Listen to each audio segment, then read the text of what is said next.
connect. Oops, I gotta stop. Sorry, folks. Let's see if I can fix this connection just a moment. That might do it. Hello and welcome to the Kentucky Historical Society's virtual experience. My name is Greg, and I am your voice today. Over the last several weeks, we've explored the buildings and exhibitions on display here in Frankfort. And today, we're here at the Kentucky Military History Museum. We were here a few weeks ago, exploring this section of the Civil War over there. But today, we're going to go upstairs and look at some personal stories of Kentuckians and the history of Memorial Day. Although we are closed to on-site visitors, we offer an array of virtual programs and online services to educate and engage with you through Kentucky history. As I said, my name is Greg, and I am your voice, so be sure to ask lots of questions, and let me know if you're watching and where you're watching from, so we can say hello. We're so glad to be able to connect with you virtually through Facebook. Also responding in the questions today and providing more information in our comment section is our Kentucky history advocate, Stuart Sanders. We're so glad you've joined us. Our guide today is Teacher Programs Manager, Claire Gwaltney. Hey everybody, and welcome. I am so glad that we're here today. As a lot of you know, we have 3 museums and historic sites here in Frankfort, but this is my favorite, the Kentucky Military History Museum. It has great exhibits and really compelling stories, so we're excited to bring some of those to you at home today. And funnily enough, Greg, behind the camera, practicing his social distancing, not only is wearing a face mask, but it's a camouflage mask. So props to Greg for keeping with the theme today. It's making my glasses fog up. Well, don't trip, Greg. Now today we're going to talk about Memorial Day, which is next Monday, May 25th. And we're going to talk about the history of that holiday and of some of our Kentucky service members. Now, Memorial Day means different things to different people, and we all mark the day differently. So during the tour today, take a few minutes to type in the chat box how you commemorate Memorial Day in your home with your family. Yeah, Rob, let us know. Rob's watching from Indiana. Hey, Rob from Indiana. Even though you're not a Kentuckian, we still love you. Now, we're going to start out with a bit of history about Memorial Day. It began in the years immediately after the Civil War when people, and it was primarily women at that time, would visit battlefield grave sites and decorate the graves of the dead soldiers. But not only did these women decorate the graves of their own war dead, but also those of their former enemies. Now, tributes like this took place in various locations around the country, including Mississippi, Georgia, Virginia, Pennsylvania, and Illinois. But the official birthplace is considered to be Waterloo, New York, which had a ceremony on May 5th, 1866. And at that time, it was called Decoration Day because you would literally go and decorate the graves of the dead. It was known as Decoration Day up until World War I, and it was still used just to commemorate the Civil War dead. But after World War I, the meaning of the day changed to honor any American who had died in any war. And then, in 1971, Memorial Day was declared a national holiday and put on the last day of May. In 2000, a law was passed to establish a national moment of remembrance, which encourages all Americans, wherever they are, I gotta slow down, sorry guys, which encourages Americans everywhere to have a minute of silence at 3 p.m. in order to honor the memory of our service members who have died while serving the nation. So remember, in the chat box, take a minute to mark down how you celebrate Memorial Day and how you remember our service members. So Frederick from Jackson County has joined us. Frederick, I'm wondering, do you have any family members who served, or did you serve? Yeah, please share in the chat box, guys. So we are going to look at the stories of 3 service members today, and we're going to start with one from the World War II period. As some of you may remember, we talked about Kentuckians in World War II a couple weeks ago on a virtual tour. And this was a major worldwide conflict that lasted from 1939 to 1945. The U.S. took a very prominent role on the world stage. And as the conflict progressed, fighting really intensified and lives continued to be lost. So the story I want to share with you today is of this man. So this is an Army lieutenant from Louisville named Kenneth Maddox. He was injured during the Battle of the Bulge in Luxembourg in December of 1944. And when an enemy soldier with a machine gun snuck up on him and his team of men, Maddox jumped in front of them, receiving the entire burst of enemy fire while wounding his assailant and saving the lives of 3 other Americans. Maddox was captured and died of his wounds. His family was notified that he was missing, but they didn't learn about his death until 6 months later. He was awarded the Silver Star for his heroism, and it was presented to his parents posthumously, so after he had passed away. Now, we have a large collection of letters from Maddox in our digital collection, and Stuart over in the chat box is going to post a couple links so you can look at those. And you'll actually be able to read the citation that he was awarded for his Silver Star, as well as a letter to his family written by one of the men whose life he saved. So it's pretty powerful. Definitely check that out. After his death, a memorial plaque was erected in his memory at Fort Knox. And so this is how he was memorialized closer to home. And this is another one of those items that you can see in our digital collections. This is definitely, without a doubt, one of my favorite stories in our collection. He's such an interesting guy, such a nice guy. It's a pretty interesting story. Definitely check out the letters between him and his family that you can see online, and definitely this one that was written by his buddy whose life he saved. It's pretty powerful stuff. It is. So let's move on. We're gonna walk this way. So the next story we're gonna share with you comes from the Korean War, and that is about Chadwick Burns. Now, he was from Frankfurt, and he served in the National Guard before transferring to the Marine Corps. He was shipped out to Korea in 1950 and was killed in action just 6 days after he arrived. Here on display, we have some items relating to Burns's life, including a Mother's Day card that he sent to his mom the year he passed away. Let's see if I can get a good video of that. He wrote something very sweet. He says, "He who loses Wealth loses much, but he who loses courage loses all. My courage is my mother." Aww. Aww. On a sadder note, it also includes the telegram his parents received notifying them of his death.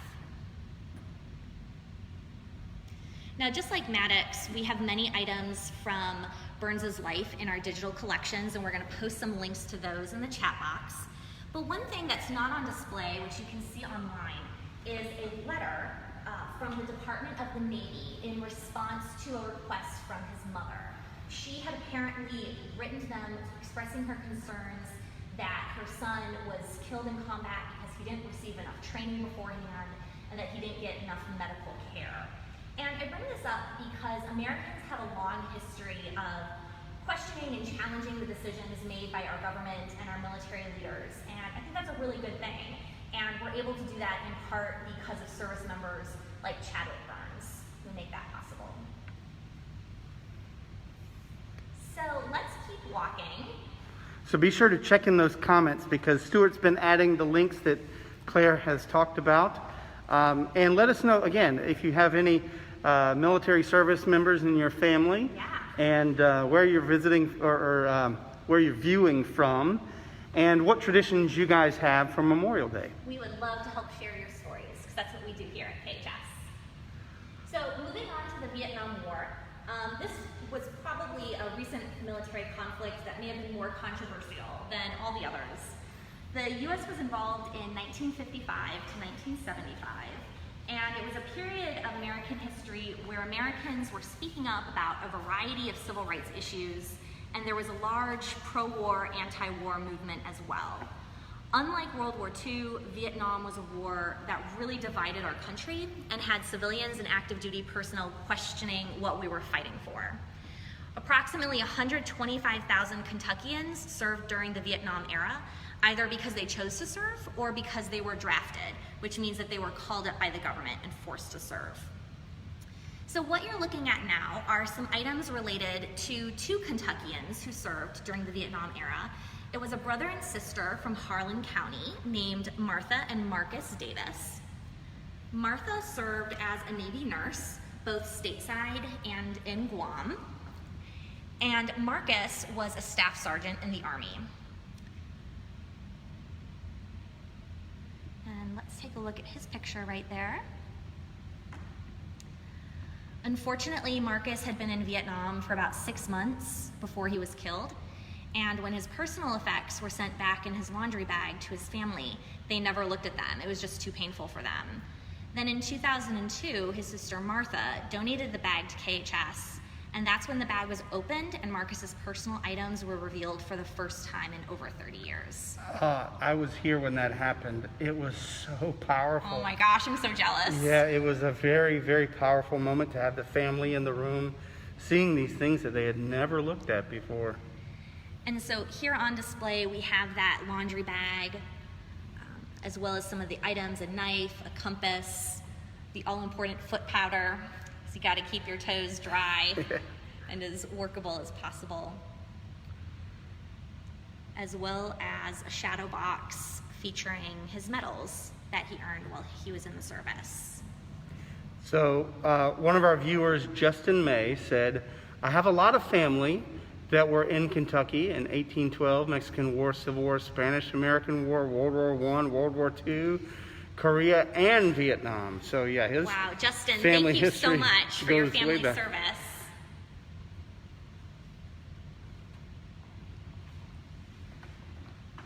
So like we talked about earlier, Memorial Day is an opportunity for us to honor our service members who have been killed while serving their nation.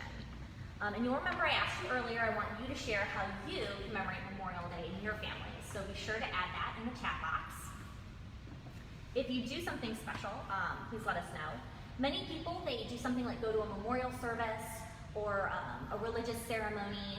Some people go to a military memorial where there's some sort of presentation of some kind. And here you'll see some items that have been left at the Kentucky Vietnam Veterans Memorial here in Frankfort. So like the National Memorial in Washington, D.C., this has been a place for Kentuckians to gather to remember the service members we lost during that conflict. And they'll often leave something personal behind to remember that individual. So for example, you'll see there's a 6-pack of Budweiser down there. So that was left by a man who had 5 friends in Vietnam who were killed. He went to the memorial, he lifted a can of beer in their honor, and left the other 5 for them. There's also a decal of a colonel who was who was a prisoner of war and then missing in action. A cross with a bullet on a chain, and then a teddy bear. So if a brother whose twin was killed in Vietnam. If you've never been to Frankfurt, to the Vietnam Veterans Memorial, it's a stunning piece of sculpture, and it's basically like a giant sundial. And on the day of each person that passed away, the sundial points at their name, or the shadow covers their name, I think is how it actually works. It's right here in Frankfurt, very close to the Kentucky Department of Library and Archives, and just in a beautiful view of the Capitol building. In fact, from where I am now in the Military History Museum, you can see the Capitol building there, and just right over there, let's see if I can find it in the camera at the same time, right over there is the Kentucky Vietnam Veterans Memorial. Somewhere just over there in the little clearing in the trees over there. And also, folks, I should let you know, we're in the presence of a veteran as well. Claire, will you tell them a little bit about where you served and what you did? I was in the Navy for 5 years. I did my first 3 years in Okinawa, Japan, and then my last 18 months in Portsmouth, Virginia. Will you help me give me a round of applause? You can do it right in the, well, you're applauding for yourself. Not for me. I thought that was for veterans in general. No. In the comments, give yourself, give Claire a little applause for me, please. Well, and that's actually a great segue, Greg. So Memorial Day, like I said, it's just to honor those who have been killed while serving their nation. While Veterans Day on November 11th is to honor all service members. But that doesn't mean that we can't take the opportunity to thank veterans in general today. So your homework for today is to find a veteran in your life and thank them for your service. I promise you, we are not an endangered species. You know one. It could be a family member, a friend, a teacher, a neighbor, a coworker. Just go up and say thank you.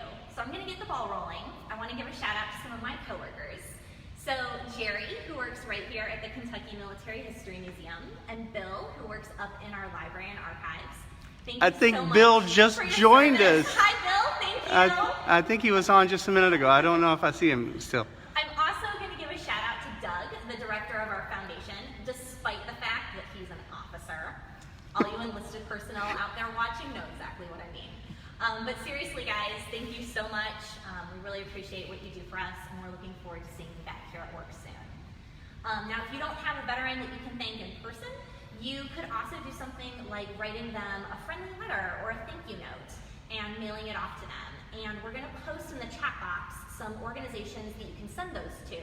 And then they'll ship them out to active duty personnel serving overseas or to veterans in hospitals. It's a really big morale booster, so take a minute to do that. In fact, I went ahead, oh, don't show our address. So I went ahead and made a homemade postcard just out of some cardstock that I had at home. And I made a postcard for my mom because she is also a Navy veteran. That is awesome. I decorated it with some mad art skills. Look at that. So we come from a family of 3 generations of veterans. It's just pictures of things representing everyone's service in my family. So one of our viewers, Joy, said, when we lived in Shelbyville, we always went to the Memorial Day service at Grove Hill Cemetery. The VFW chapter organizes it each year and also puts out flags on the graves of the veterans buried there. That's awesome. Joy, thank you so much for going out there and supporting the veterans and supporting the VFW with that really, really important work.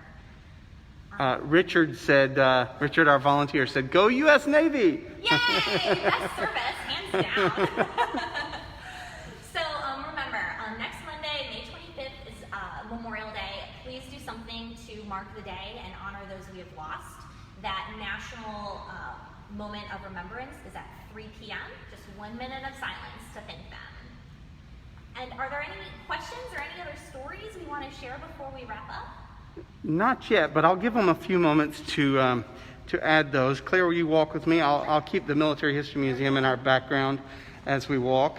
So thanks for joining us today. Our next tour is on Thursday. We're working on something very special for you, so make sure you check out our Facebook post and we'll let you know what we've got coming up. Our programming, this virtual programming that we've been offering, we're going to continue to offer it through the end of this month. But we're working on some big changes based on some things that we've heard from you guys, things that you want us to talk about and to do. So we're going to change the format just a little bit in June. We'll be announcing that very soon, I hope, so that you can keep connecting with us no matter where you are. We've had such a great time connecting with you all and hearing your stories that it's just a really great opportunity for us to hear your stories. Thanks again so much for joining us. Make sure you follow us on social media. Consider becoming a member of the Kentucky Historical Society and support programming just like this. You can visit our webpage, history.ky.gov/virtual visitor. And that's where we've archived all of these virtual tours and a whole lot of other online programming that we've rolled out just because of the COVID situation. Let's see. Let me go back and see what we've got. Jennifer said, "Yay, Claire!" Hi, Jennifer. All right, folks. We thank you so much for joining us. And on Memorial Day, take that moment of silence. Anything else you want to say, Claire, before we wrap up? Thanks for watching, guys. We'll see you soon. Okay. Thanks, everybody. Stay safe and stay healthy at home, and go Team Kentucky.